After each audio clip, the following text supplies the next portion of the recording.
Баршаңызға сәлем. Бүгін печенье мадлен жасаймыз.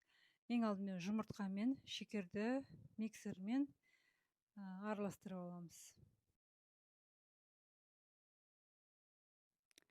Міне осылай миксерлеп алдық. Енді біз ерітілген сары майды құямыз.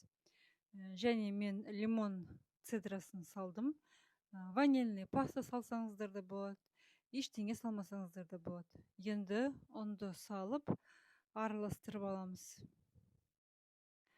Жақсылап араластырып болған соң кондитерский мешокқа тестамызды құйып аламыз.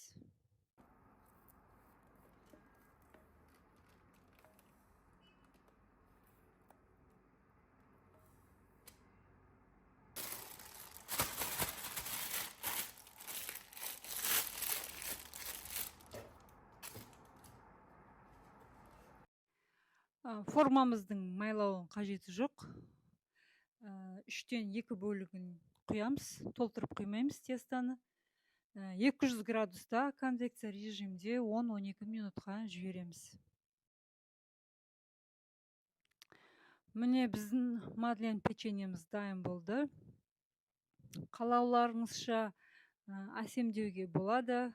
Мен үйдегі тұрған молочный шоколадты ерітіп, әр формаға 1 чайный ложкадан жағып, үстіне печеньені қойып, тоңазытқышқа 1,5 сағатқа жібереміз.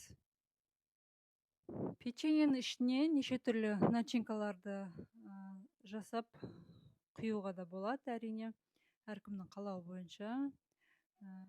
Астарыңыз дәмді болсын. Менің каналыма міндетті түрде тіркеліп кетіңіздер. Алда әлі неше түрлі рецепттер шығарылады.